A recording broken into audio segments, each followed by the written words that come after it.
आज देश के प्रधानमंत्री नरेंद्र मोदी जी का 100वां मन की बात का कार्यक्रम है। इनविटेशन मुझे भी आया था राजभवन से, सुबह 10:30 बजे बुलाया था, प्रसार भारती की तरफ से कार्यक्रम रखा गया था। यह पहली बार देखने को मिला है कि देश की संस्थाओं का किस तरह से दुरुपयोग हो रहा है। पहले तो CBI, ED, revenue intelligence, income tax, इनका दुरुपयोग होता था। अब प्रसार भारती और दूरदर्शन जैसी संस्थाओं का भी दुरुपयोग शुरू हो गया है। ठीक कहा मेरे से पहले बोलते हुए कुछ साथियों ने, जो हमारे काउंसलर्स हैं, दिलावर जी, बंटी जी, गाबी जी, गुरबख्श जी, इन सबके वार्डों के अंदर उन्होंने मन की बात प्रोग्राम कम्युनिटी सेंटर्स में रखा है।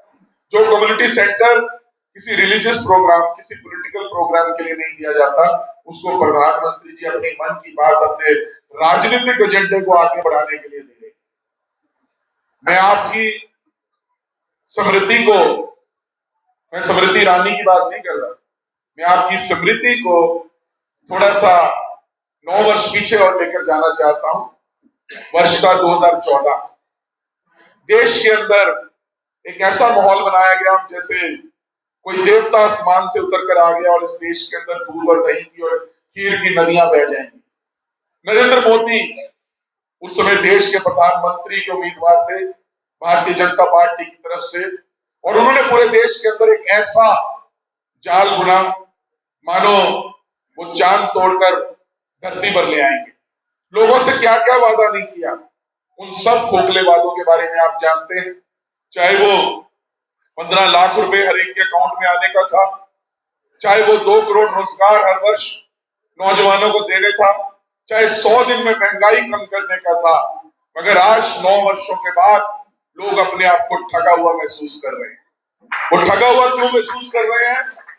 क्योंकि देश की वस्तु स्थिति इस तरह से हो गई है। आज मन की बात की जा रही है, लेकिन लोगों की मन की बात सुनी नहीं जा रही। आज सिर्फ एक मोनोलॉग है। मोनोलॉग होता है मतलब एक तरफी बात, जब आप सिर्फ बोलते हैं और सामने वाला सुनता है, दूसरे को बोलने का मौका नहीं दिया जाता। आज के कार्यक्रम में आपने देखा कांग्रेस पार्टी ने बहुत से साथियों को मौका दिया बोलने का। इसको डायलॉग कहते हैं। जब 2 व्यक्तियों के बीच में बात होती है या 2 से ज्यादा व्यक्तियों के बीच में बात होती है, उससे डायलॉग या कन्वर्सेशन कहते हैं। विचारों के आदान प्रदान का था। ऐसा नहीं कि एक तरफ से एक व्यक्ति बोले और देश के 140 करोड़ लोग सिर्फ सुने।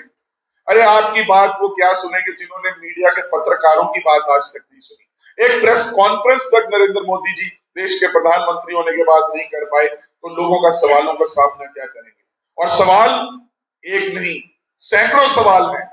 रोजगार से जुड़े हुए, महंगाई से जुड़े हुए, भ्रष्टाचार से जुड़े हुए, फेवरेटिज्म से जुड़े हुए, नाकामयाबी से जुड़े हुए, जो हमारे देश के अंदर विकास नहीं हो पा रहा उससे जुड़े हुए, सेना से जुड़े हुए, पुलवामा से जुड़े हुए, आप जिस भी क्षेत्र को उठा के देख लीजिए, आपको सवाल ही सवाल नजर आएंगे, उनका समाधान नजर नहीं आएगा।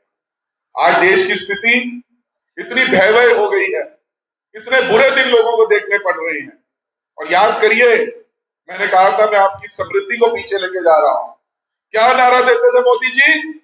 अच्छे दिन, और लोग कहते थे आएंगे। और अब क्या है? लोग कहते हैं यार हमारे को ये लौटा दे, हमें कोई बीते हुए दिन, वो पुराने दिन ही हमें वापस कर दो।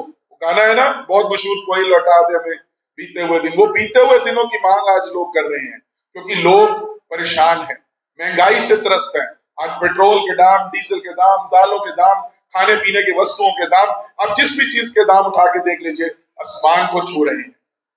आज रुपया डॉलर के मुकाबले, जो मनमोहन सिंह के बारे में कहते थे कि डॉलर के मुकाबले रुपया ऐसे बढ़ रहा है जैसे जैसे मनमोहन सिंह जी की उम्र बढ़ रही है। अब मोदी जी उस बात का जवाब नहीं देंगे। स्मृति ईरानी जो इनकी खास मंत्री हैं, वो सिलेंडर उठा के घूमती थी चौराहे चौराहे पर, पार्लियामेंट के अंदर आवाज उठाती थी, बोलती थी कि 400 रुपए का सिलेंडर हो गया। आज स्मृति ईरानी जी कहीं नजर नहीं आ रही। मैं अपनी खास तौर पर मातृशक्ति से पूछना चाहता हूं, आप लोगों के बीच में जाके सवाल कीजिए, आप क्यों नहीं स्मृति ईरानी आती, क्यों नहीं बात करती? और जो कहती थी कि हमें नारी के सम्मान के लिए लड़ना चाहिए, कितने ऐसे इंसिडेंट हो गए पूरे देश के अंदर, उत्तर प्रदेश के अंदर। और अभी देश की बेटियां जंतर मंतर पर बैठी हैं, जो 12-12 महिला मंत्री हैं मोदी सरकार की, और महिला सशक्तिकरण की बात करती हैं, आज वो कहां पर है? कोई देखने को नहीं मिलेगा, क्योंकि कहते हैं ना कि हाथी के दांत खाने के और दिखाने के और।